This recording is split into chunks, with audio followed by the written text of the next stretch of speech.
को लेकर पश्चिम बंगाल के नए मुख्यमंत्री शुवेंदु अधिकारी ने बड़ा बयान दिया है। अल्पसंख्यक मंत्री खुदीराम टूडू ने चेतावनी यहां पर जारी कर दी है। अवैध मदरसों को नहीं किया जाएगा बर्दाश्त, टूडू के द्वारा कहा गया है। वहीं राज्य के सभी अवैध मदरसों को बंद किया जाएगा, ये चेतावनी दे दी गई है। उत्तर प्रदेश, गुजरात में तो आपने तस्वीरें देखी होंगी जहां पर अवैध मदरसों के खिलाफ में बड़ी कार्रवाई को अंजाम दिया गया था। वहीं अब उत्तर प्रदेश और गुजरात की तरह ही इसी मॉडल की तरह बंगाल में भी काम किया जाएगा, ये टूडू की तरफ से कहा गया है।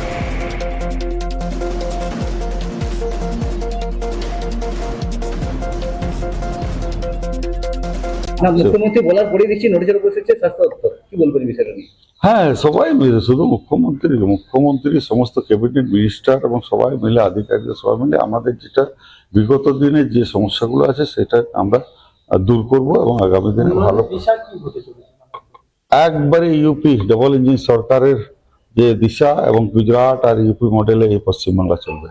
দাদা, অনেক মাদ্রাসা আছে বেআইনি ভাবে চলছে, বেআইনি মাদ্রাসার বিরুদ্ধে আপনারা কি ব্যবস্থা নেবেন? সমস্ত বেআইনি মাদ্রাসা আমরা বন্ধ করব, যারা জড়িত আছে তাদের শাস্তি। बंगाल में अवैध मदरसों पर बुलडोजर एक्शन की तैयारी अब पूरी तरीके से शुरू हो गई। आप ये सोचिए क्या पूरी खबर है, अब आपको ये भी समझा देते हैं ग्राफिक्स के जरिए। तो अवैध मदरसों पर एक्शन का काउंटडाउन अब शुरू हो गया है। दरअसल पश्चिम बंगाल में जो अवैध मदरसे हैं उनको लेकर सख्त चेतावनी जारी कर दी गई है, नई सरकार के गठन के साथ नहीं। शुवेंदु अधिकारी जो कि नए मुख्यमंत्री हैं, जल्द एक बड़ी अधिसूचना जारी कर सकते हैं जिसमें गैर सरकारी मदरसों की जांच और कार्रवाई के संकेत मिल रहे हैं। वहीं अल्पसंख्यक मामलों के मंत्री हैं खुदीराम टूडू, उनका भी बयान सामने आ गया है। बंगाल में जल्द बंद हो सकते हैं अवैध मदरसे, उन्होंने साफ कह दिया है। वहीं सुनिश्चित होगा कि अवैध मदरसे दोबारा से शुरू भी ना हो। एक तो पुराने वालों को बंद किया जाएगा जो अवैध है, और कहीं से कहीं तक नए सिरे से कोई शुरुआत ना हो अवैध मदरसों की, ये भी कहा गया है। वहीं विभागीय सचिव को अवैध मदरसों की पहचान के निर्देश जारी कर दिए गए हैं। अवैध गतिविधियों पर सरकार की जीरो टॉलरेंस नीति होने वाली है, ये टूडू ने कहा है। गुजरात और उत्तर प्रदेश मॉडल पर ही बंगाल सरकार आने वाले समय में काम करने वाली है। फर्जी तरीके से लाभ लेने वालों पर भी बड़ी कार्रवाई को अंजाम दिया जाएगा और किसी को बख्शा नहीं जाएगा, कड़ी से कड़ी सजा दी जाएगी। और अगर जरूरत पड़ी तो ये कहा गया है कि अवैध निर्माण पर बुलडोजर कार्रवाई का सहारा भी लिया जाएगा। ये भारतीय जनता पार्टी ने अपनी सरकार के गठन के बाद में पश्चिम बंगाल में स्पष्ट कर दिया है। वहीं पश्चिम बंगाल के पूर्व मंत्री सिद्दीकुल्ला का भी पलटवार इस पूरे मामले को लेकर सामने आ गया है। मुसलमानों को डरा रही है भारतीय जनता पार्टी सरकार, अब ये पलटवार उन्होंने किया है। मदरसों को लेकर भारतीय जनता पार्टी का झूठ पश्चिम बंगाल में नहीं चलने वाला है। खुदीराम टूडू को कानून की जानकारी नहीं है, ये सिद्दीकुल्ला के द्वारा कहा गया है। कॉन्स्टिट्यूशन में आर्टिकल 21, आर्टिकल 25, आर्टिकल 29, आर्टिकल 40 उनसे कहिए पढ़ने के लिए। हम कहें कि आरएसएस इलीगल है, आरएसएस क्या जवाब देगा? हमारा इलीगल नहीं है। हम अगर कहें बीजेपी इलीगल है, फला इलीगल है, ये झूठ मूठ है। मदरसा को, चरित्र को नहीं जानते। मैं भी मदरसा का पढ़ा हूँ, हमारे सामने आकर बैठ कर बात करें तो देखेंगे कितना दम उसमें है। ये बात उनसे हम कह रहे हैं, ये बीजेपी का एजेंडा है। हम कहेंगे मानिकतला में बहुत इलीगल है, डानलप में है, इसी तरह चिड़िया मोड़ में है। जिधर देखेंगे इलीगल बिल्डिंग पहले से तोड़ो, पता चलेगा, वह थप्पड़ मिलेगा। मुसलमानों को इसमें डराया नहीं जा सकता। हम प्योरली हिंदुस्तानी है, उनसे पहले हिंदुस्तान यही रहेंगे। और जो ताकत है डेमोक्रेसी में इस्तेमाल करके आगे बढ़ेंगे। ये डर दिखाने के लिए है, झूठ मूठ है। पश्चिम बंगाल में टीएमसी सरकार के पूर्व मंत्री सिद्दीकुल्ला चौधरी के तेवर यहां पर नहीं थमते हैं। सड़क पर नमाज रोकने के मुद्दे पर भी उनका दर छलक उठा। अपने बयान से उन्होंने इस पूरे विवाद को नमाज बनाम दुर्गा पूजा बनाने की कोशिश कैसे करी है, आपको सुनवाते हैं। सड़क पे जहाँ नमाज होती है उनको चाहिए नमाज 2 दफा कराए। अगर पड़ोसी को तकलीफ होती है, ये सोचने का मसला है। डंडा चलाकर नहीं हो सकता। एक मंदिर में पूजा पाठ हो रहा है, 200 आदमी की जगह है, अगर 5000 आदमी मंदिर में आए, डंडा चलाएंगे? पूछिए उनसे, दम है डंडा चलाने का? दुर्गा पूजा तो रास्ते में होता है, बोलो उनको, देखेंगे। ये मुसलमानों को डरा रहा है। और 7 जो बिल्डिंग गिराया बहुत इलीगल है और उनकी जिम्मेदारी नहीं है, खराब लोग हैं, झूठे लोग हैं। ये हिंदुस्तान के डेमोक्रेसी के, इंडियन सिस्टम के और इंडियन कॉन्स्टिट्यूशन के वो मुखालिफ है, विरोध है।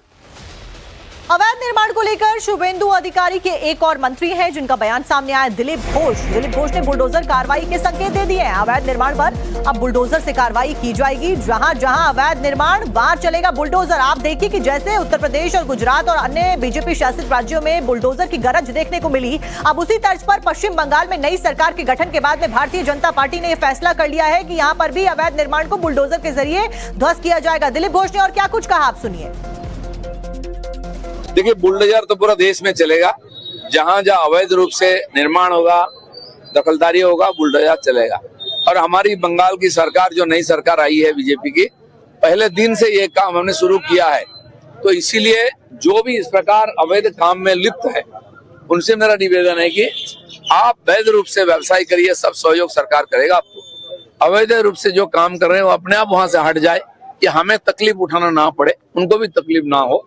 इसलिए नमूना हमने रखा है किस ढंग से काम होगा, उसी आधार पर सब जगह काम होगा। सरकारी जगह पर अतिक्रमण कतई हम उसका बर्दाश्त नहीं करेंगे।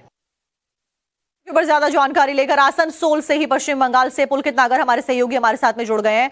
पुलकित, फिलहाल मौजूदा अपडेट क्या है? कितने ऐसे अवैध निर्माण हैं जो कि सरकार के गठन के बाद में पहले ही टारगेट पर रख लिए गए हैं, और अवैध मदरसे कितने हैं टोटल जिनको टारगेट फिलहाल करके ध्वस्त किया जाएगा, कार्रवाई की जाएगी? देखिए, करीब 700 के आसपास संख्या बताई जा रही है जो सरकारी नियमों का पालन नहीं करते हैं। ये वो मदरसे हैं। और सबसे बड़ी बात यह है कि ये चुनावों के दौरान मुद्दा भी बना था, क्योंकि 2011 से लेकर 2026 तक जो पश्चिम बंगाल का बजट था इन मदरसों के लिए, वो करीब 1000% बढ़ा। पहले करीब 500 करोड़ हुआ करता था, जिसे बढ़ाकर करीब 6000 करोड़ कर दिया गया।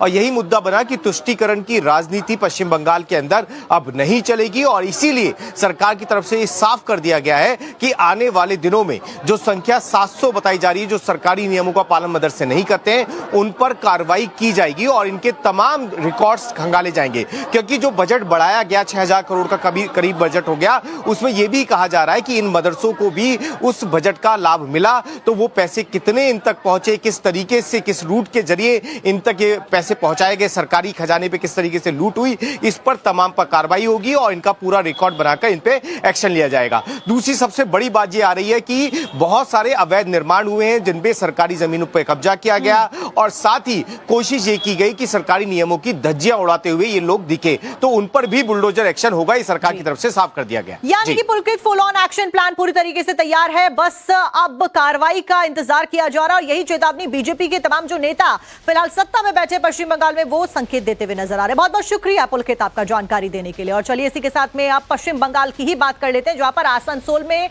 हिंसा देखने को मिली थी। आसनसोल हिंसा से जुड़ी हुई बड़ी ब्रेकिंग ये सामने आ रही है कि पुलिस चौकी पर हमले के मामले में ताबड़तोड़ एक्शन देखा गया है, ताबड़तोड़ कार्रवाई हुई है। हिंसा में शामिल अब तक के 15 आरोपी गिरफ्तार किए गए हैं। तोड़फोड़ के मामले में मुख्यमंत्री शुभेंदु अधिकारी का बयान भी सामने आया है। मुख्यमंत्री ने कहा है कि संपत्तियों के नुकसान की भरपाई दोषियों से की जाएगी, यानी कि जो दोषियों की संपत्ति है उनको जब्त करने के बाद में उन्हीं की संपत्तियों से जो पैसा आएगा, सरकारी संपत्ति का जो हर्जाना है नुकसान पहुंचाने का, वो पर्सनल संपत्तियों से दोषियों की भरा जाएगा। और चलिए अब आपको सुनवाते हैं कि इस मामले पर बंगाल के मुख्यमंत्री शुभेंदु अधिकारी और मंत्री अग्निमित्रा पॉल क्या कुछ कह रहे हैं। एक इंसिडेंट आसनसोल में कल हुआ था, अब तक 15 अरेस्ट हुआ है। जो लोग फाड़ी को तोड़फोड़ किया है, हमारी कानून है प्रदेश में, एक कानून लागू होगा। तोड़फोड़ करने वाला का खिलाफ तो पुलिस कस्टडी, रिमांड, इंटरोगेशन वो तो होगा ही होगा। साथ साथ जो डैमेज हुआ गवर्नमेंट प्रॉपर्टी, उनका पर्सनल एक्सचेकर से वो भी वसूल करने का डायरेक्शन हम लोग दे दिया। कोई सरकारी प्रॉपर्टी पर हाथ मत उठाओ। पुलिस इंजोर होगा तो छोड़ने वाला हम लोग नहीं है। नियम सबको मानना पड़ेगा। भारत के संविधान और भारत का नियम को सबको मानना पड़ेगा। अब कोई भी धर्म का हो सकता है, कोई भी जाति का हो सकता है, लेकिन भारत के जो नियम है, भारतीय न्याय संहिता का जो नियम है वो मानना पड़ेगा। तो पश्चिम बंगाल में नमाज के दौरान लाउडस्पीकर कम करने के आदेश क्या जारी हुए, सैकड़ों की तादाद में उपद्रवियों ने आसनसोल की एक पुलिस चौकी पर हमला बोल दिया। हमारे संवाददाता पुलकित नागर की एक एक्सक्लूसिव रिपोर्ट वहीं से आपको दिखाते हैं। हाईकोर्ट की तरफ से ये पूरे दिशा निर्देश हैं कि किसी भी धार्मिक परिसर में लाउड स्पीकर इतना ज्यादा तेज नहीं बजना चाहिए कि उसकी आवाज दूसरों को परेशान करे। तो उसी को ना मानने के लिए इस चौकी को निशाना बनाया गया। सबसे बड़ी बात यह है कि सरकार बदलने के बाद से ही इस तरीके की घटनाएं हो रही हैं। आसनसोल की ये चौकी है और यहां पर करीब 1000 से ज्यादा लोग पहुंचे, उन्होंने पथराव किया। जगह जगह चौकी पे आपको पत्थर के निशान भी नजर आएंगे। ये आप ऊपर दीवार देखेंगे तो पूरे पथराव के नजर आएंगे। पीछे जो एसी का वेंट लगा हुआ है उस पे आप देखेंगे तो वो पूरा टूटा हुआ नजर आएगा। जो नाम लिखा हुआ है जहांगीर मोहल्ला, उस पर भी आपको ईंटों के निशान नजर आएंगे, उसे भी फाड़ दिया गया है और बहुत बड़ी तादाद में इस पूरे जगहों को निशाना बनाया गया। आप ये देखिए, बाइक तोड़ दी गई। ये देखिए, ये बाइक पर ईंट आपको नजर आएगी और साथ ही ये देखिए पूरे बाइक पर ईंटों के निशान नजर आएंगे, इन्हें भी तोड़ दिया गया। इसके अलावा आप देखिए, दूसरी तरफ देखिए, ये दूसरी बाइक है, इसे भी, ये यहाँ की जो पुलिस है के जवान हैं उनकी बाइक है, देखिए पुलिस लिखा हुआ है, इस बाइक को भी तोड़ दिया गया है। दूसरी तरफ आप यहाँ देखेंगे तो ये जो पुलिस की बाइक खड़ी हुई है इन्हें भी यहाँ पर तोड़ दिया गया। जितने भी आपको वाहन खड़े हुए यहाँ पर नजर आएंगे वो आपको ज्यादातर टूटे हुए नजर आएंगे और उन पर ईंटों के निशान भी नजर आएंगे। ये सामने आप विंडो देखेंगे, इसे तोड़ दिया गया है। ये देखिए सामने आप ये विंडो देखिए कि किस तरीके से इस विंडो को भी तोड़ दिया गया। ये देखिए, ये पूरी विंडो यहाँ से तोड़ दी गई।